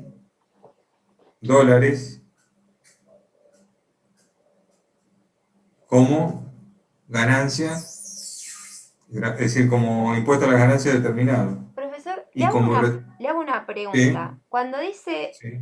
que se presume el 60%, ¿usted cree que lo están beneficiando o lo están perjudicando? Yo presumo que el 60%, o sea, te estoy haciendo porque la palabra beneficiario del exterior, no entiendo si lo estamos beneficiando o si es que nos estamos beneficiando de él. No, no, nos estamos sirviendo de él, no. La palabra beneficiario del exterior es porque obtiene un beneficio, una renta, obtiene una renta del país un sujeto situado en el exterior. Es un beneficiario de renta argentina situado en el exterior. Pero no es como que está obteniendo un beneficio y que qué bueno que estés acá y que mirá lo que te vamos a mimar. No, todo lo contrario. Y las presunciones tienden a hacer presunciones altas en cuanto a la obtención de renta. Puede haber casos que sí estén beneficiados porque quizás la determinación de la manera que lo establece este anteúltimo párrafo para determinados casos sea menor, y puede haber casos donde la presunción sea menor que la realidad. Bueno, ahí va a optar El beneficio. el beneficio. Perdón que vuelva a interrumpir siempre No, por ahí un todas poco. las veces que quieras, al contrario. Digo, por ahí es un beneficio para la empresa de afuera, porque tal vez lo que tienen que tributar en su país, el impuesto que paga a modo de retención acá se lo puede tomar en su país de origen, y por ahí eso le reduce bastante lo que tiene que pagar afuera. ¿Se entiende lo que quiero decir? No, Sí, por lo supuesto, mismo. como haríamos nosotros a la inversa si Exacto. tenemos una Tal renta cual. que tiene un impuesto análogo, ¿no? Tal cual. Exactamente el mismo tratamiento en espejo que lo que haríamos nosotros frente a una situación idéntica en el exterior. Es tal cual. Pero el porcentual en sí no es que sea beneficioso o que qué bueno, qué beneficio le estamos dando a un beneficiario del exterior. Ya te digo, beneficiario es porque obtiene rentas de fuente argentina. Es un beneficiario de la renta de fuente argentina, pero no que está beneficiado. Bueno, en este caso, imagínate, sobre una renta de 1.500.000 pesos, dólares, perdón, quedarte con 315.000 no es un mal negocio, sos un socio importante para 1.500.000 dólares. Es muy probable que cobrara en su momento algún cantante famoso, algún grupo famoso, es muy probable que lo Profesor, ¿y no haya... se puede descontar nada? O sea, los gastos, ¿no se puede descontar el beneficiario del exterior si tuviera gastos? Y está, viste que acabo de leer, como te decía, ese anteúltimo párrafo, está limitado a dos incisos, que son el G y el H. El G habla de las sumas pagadas en concepto de alquileres o arrendamiento de inmuebles ubicados en el país, y el H habla de las sumas pagadas por la transferencia a título oneroso de bienes situados, colocados o utilizados económicamente en el país, pertenecientes a empresas o sociedades constituidas, radicadas o ubicadas en el exterior. Quiere decir que está bastante acotadito Para el tema descontar. de, exacto, todos aquellos que pueden hacer, bueno, no tomo la presunción y agarro y hago una determinación y de esa manera obtengo una renta sujeta a impuesto menor que la presunción que me están dando. Está muy acotado. Como está muy acotado, quiere decir que sobre las presunciones se tienen fe los legisladores, que son más beneficiosas para la Argentina que la determinación de la renta neta.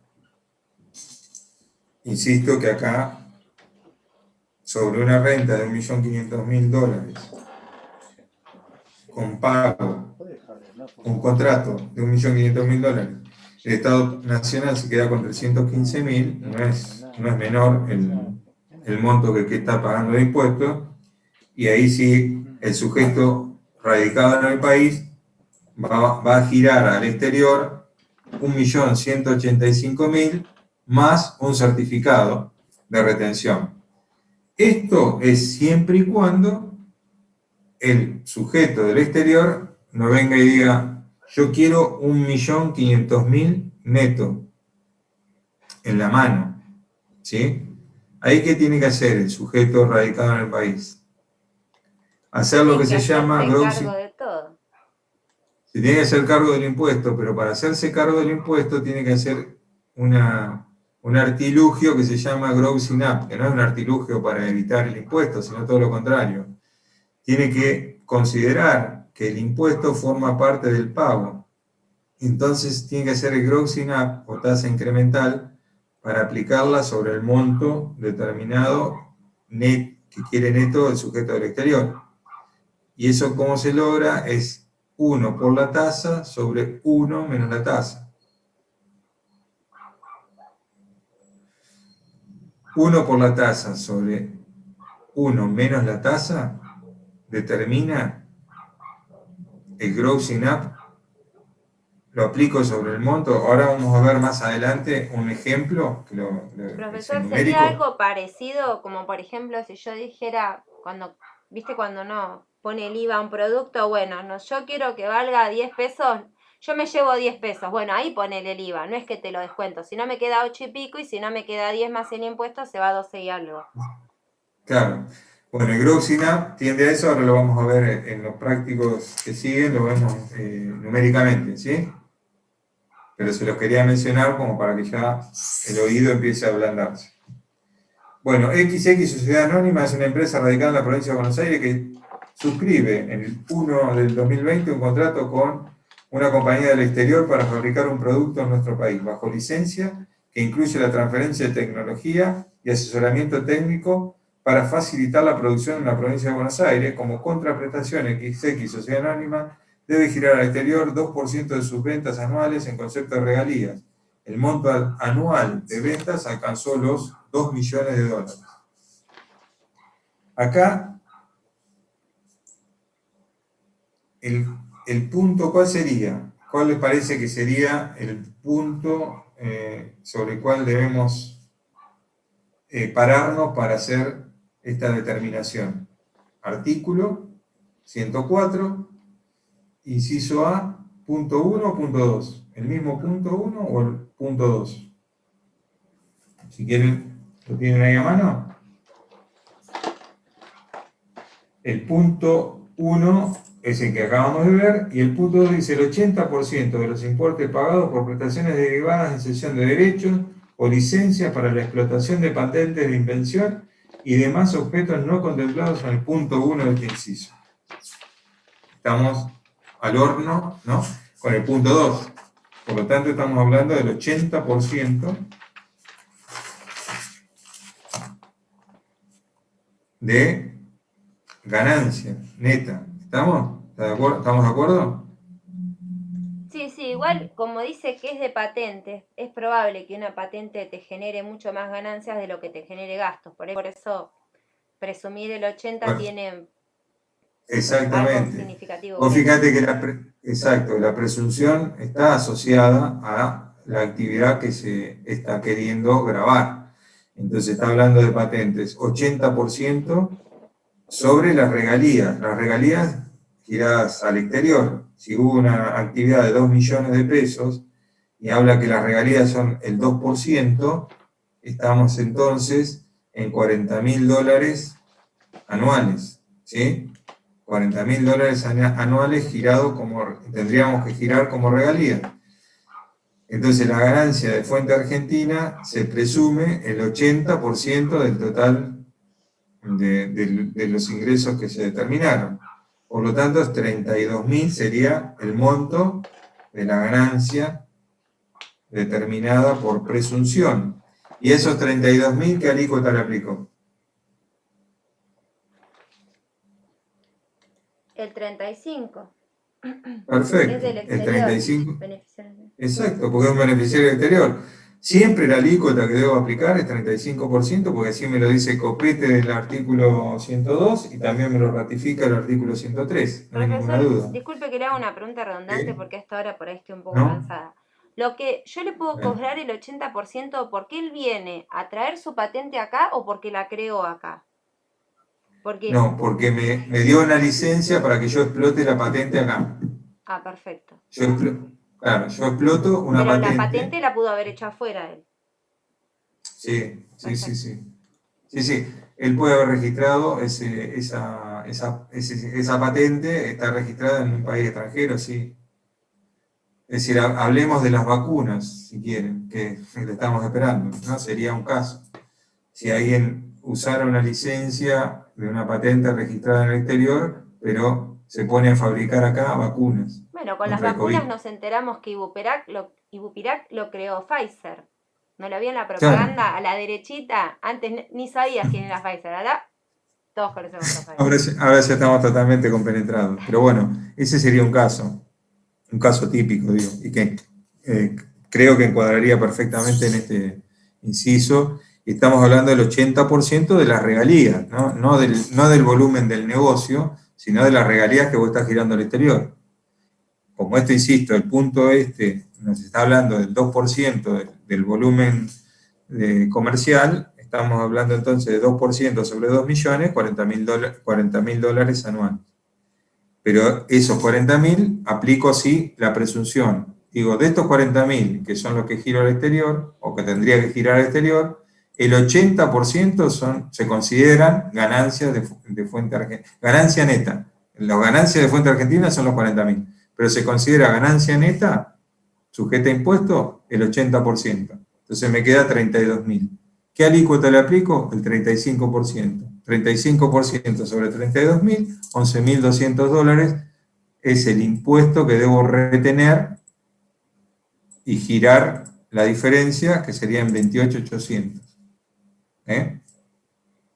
¿Se entiende? Es sencillo porque no hay declaración jurada, nada. Simplemente digo, ¿en qué inciso estoy cayendo? Si no caigo en ningún inciso, está el I, que es condenatorio. El I, insisto, dice el 90% de las sumas pagadas por ganancias no previstas en los incisos anteriores. Quiere decir que cuando no está previsto por el legislador ningún caso tratado en particular, es el 90% se presume ganancia neta sujeta a impuestos. Insisto, ganancia de fuente argentina es toda. La presunción es cuánto de neto dejamos para aplicar la alícuota del 35%. ¿Está? Con los datos del caso anterior, no lo hacemos, háganlo ustedes en su casa, porque es simplemente un vericueto que está por un dictamen. Es lo de Gross INAP, que está en un dictamen el 54 de 1998 y el 11 del 2004. Pero fíjense ustedes, es lo que yo les dije, es uno por la tasa sobre uno por la tasa, háganlo ustedes y después me dicen si tienen dudas, lo repasamos. El punto 4, un empresario local contrata a un cantante extranjero para que realice unos 10 conciertos en distintas localidades del país y abona la suma de $1.000.000. Esto, ¿en qué inciso caería? En el inciso E del artículo 104, que habla del 70% de las sumas pagadas por sueldos, honorarios y otras retribuciones a personas que actúen transitoriamente en el país como intelectuales, técnicos, profesionales, artistas no comprendidos en el inciso B, deportistas y otras actividades personales, cuando para cumplir sus funciones no permanezcan en el país por un periodo superior a 6 meses en el año fiscal. Por lo tanto, este es el inciso y se considera, como veíamos, 70% de lo que estamos pagando como renta neta en la presunción. Si estamos pagando 1.700.000, a esos 700.000 aplicamos el 0,35 y nos da 245.000 pesos de impuesto determinado como pago único definitivo en una retención en la fuente, y al exterior voy a estar girando el excedente, es decir, 755.000. Considere, dice el caso, que el empresario local se haga cargo de la retención. La tasa del impuesto es 35%. La tasa efectiva de impuesto, ¿cuál sería? Esta es matemática financiera. La tasa del impuesto, 35, y la tasa efectiva la logro ¿cómo? Porque esto, el 70% dice que es renta neta. Por lo tanto, la tasa efectiva, ¿cuál sería? El 70% de 35, en este caso. ¿No? ¿Se entiende? En el REPAR, la publicación que tenemos como cabecera, todos los contadores, esta que ven acá, bueno, hay una agenda impositiva. Dentro de esa agenda impositiva, para el caso de los beneficiarios del exterior, está directamente calculada la tasa efectiva, que es el 35% sobre la presunción de ganancia que establece la ley. En este caso, estamos aplicando la alícuota sobre la presunción de ganancia, el 35% sobre el 70%. ¿Qué me da? La tasa efectiva, que es 0,245. ¿Se entiende? Sí. Bien. ¿Qué ocurre entonces? A esa tasa efectiva es la que le tengo que aplicar el criterio de la fórmula de grossing up. 1 por ¿Cómo era? grossing up. Grossing up. No se lo puedo escribir en el pizarrón, pero no puedo hacerlo pero vamos a compartir pantalla. Voy a volver a esto. ¿Lo ven? Les voy a hacer la cuentita acá nada más. ¿Se ve? Sí, Sí. Sí. sí. Bien. Tenemos, como dijimos, ¿cuánto pagaba? 1.000.000. Fui con un 0.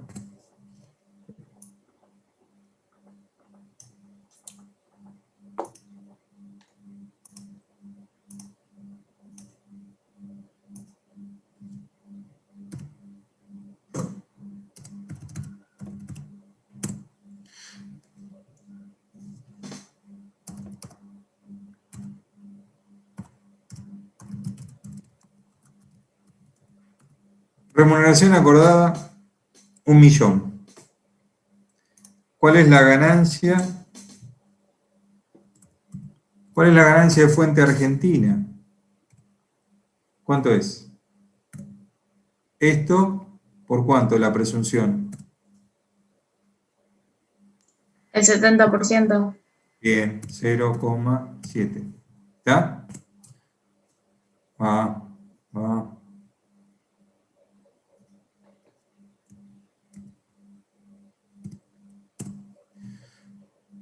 Entonces, la ganancia de fuente argentina, 700.000. ¿Qué aplico? Alícuota 35%. Alícuota del 35% sobre 700.000 es...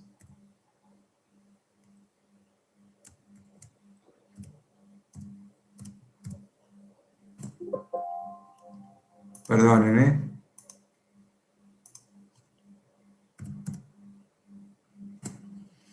$245.000. Quiere decir que ¿cuánto voy a girar al exterior? Es esto menos esto.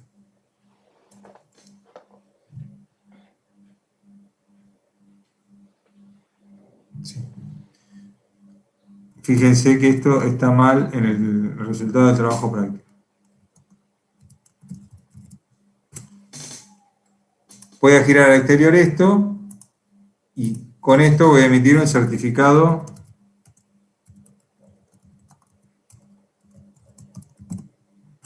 ¿Estamos? Ahora bien, ¿qué pasa si este sujeto me dice, no, yo me quiero llevar a mi país este monto neto? Se me complica la cosa, ¿no? ¿Y por qué Pero eso le está mandando menos de la mitad. Claro. Debería. Entonces, es lógico que este señor me diga, yo me quiero llevar esto. ¿Qué tengo que hacer? Y ahora viene el tema del Profesor, acrecentamiento. disculpe, ahí mi amiga le quiere decir es, supuestamente era 1.000.000 de pesos lo que él se iba a llevar. El impuesto es 245.000. Entonces, al exterior Perdón. le va a decir lo que dice el práctico, que es el... Tenés razón, porque acá es B102, no es B104. Perdón. Claro, no, Esto me porque quería decir. sería así, o sea, No. vos descontás solamente el 70%, pero cuando vas a enviar esa plata no se perdió, sino que la... Tal cual, tal cual. Está bien, es así, está bien. Porque yo hice el error acá de restar acá, nada que ver. Es 755.000. ¿Por qué? Porque es esto menos el millón. ¿Está? ¿Está? Ahora sí. Perdón. Está bien. Es esto menos el millón. El millón de pesos era lo convenido. Se considera renta neta, no es renta de fuente argentina, sino que es renta neta. Perdón, que le estoy haciendo borrar todo. Esto sería renta neta, la alícuota del 35%, esto es el certificado de retención que tengo que emitir, y lo que se lleva en definitiva a su casa son 755.000, que es el millón menos la retención.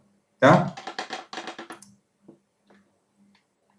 Ahora Perdón. estábamos en el caso que él se quería llevar 1 millón y vos Él se arreglaste quiere para llevar. pagar el impuesto. Exacto. Entonces yo tengo que hacer el acrecentamiento o grossing up. ¿Qué ocurre con eso? Como les decía, 1 por la tasa, vamos a hacerlo más prolijito, sobre 1 menos la tasa.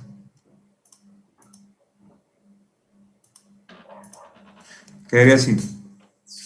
Esa es la fórmula. 1 por la tasa sobre 1 menos la tasa. Entonces, tengo que saber la tasa.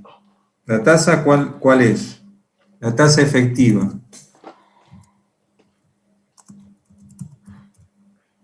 La que había calculado hoy era de 0,24 y algo, ¿esa? La tasa, claro, la tasa efectiva es la tasa del impuesto es 0,35.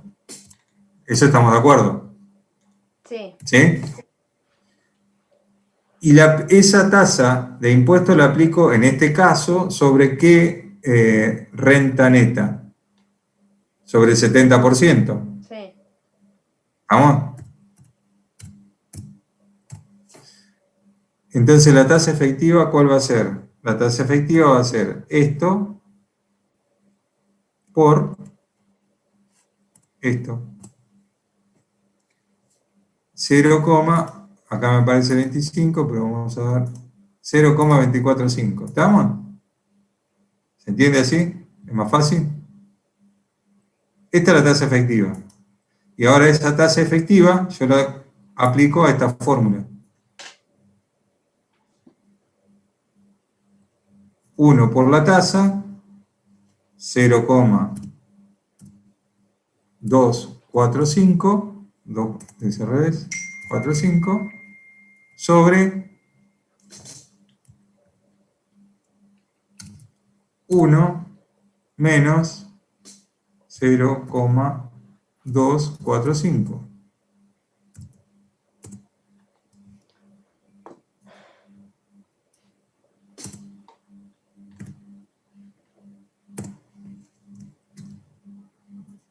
Ahora divido esto, divido eso, me da, a ver si es cierto, si vamos a estirar un poco,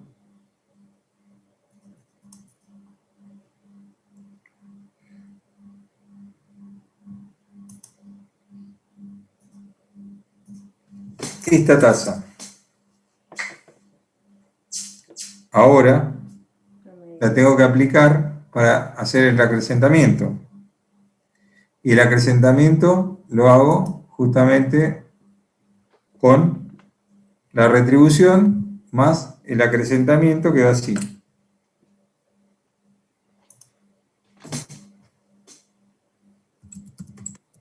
A ver. 1 por 0,245.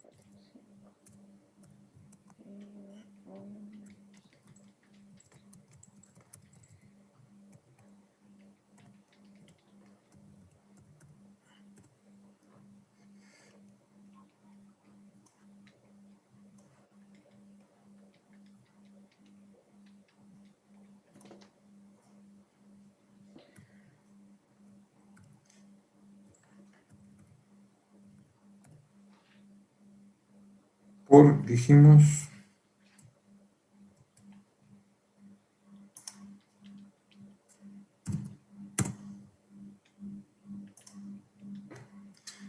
Por lo tanto, esto es igual.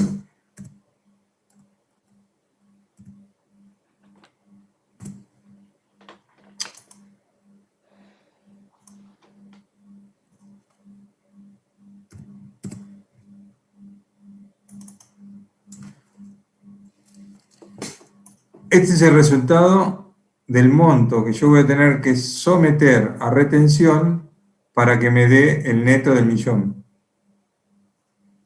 1.324.000.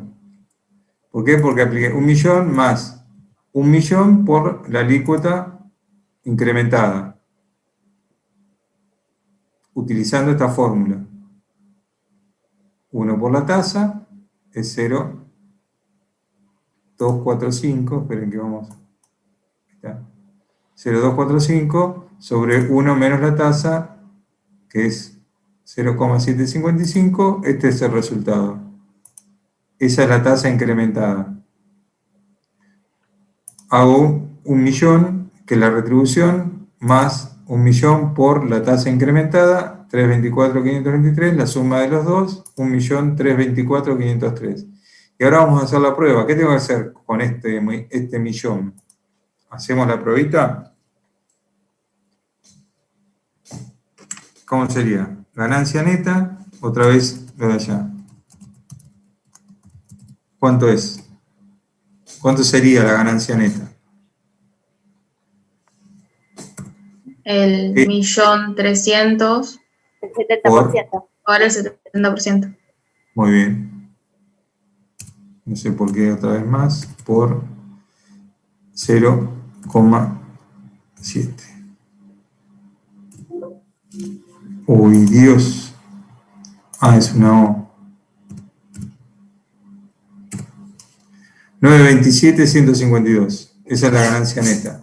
A esta ganancia neta, ¿qué tengo que hacer? Aplicar alícuota del 35%. ¿No? Esto es más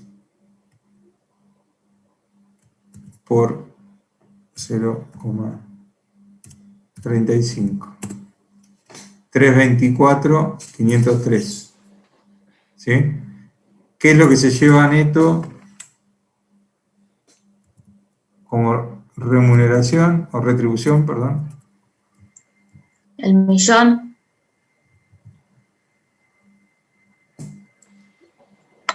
Más el millón 324 menos la retención. Se lleva el millón. Nos dio el número, ¿no? Nos dio el número que se quería llevar el señor a su país. Y la alícuota de la retención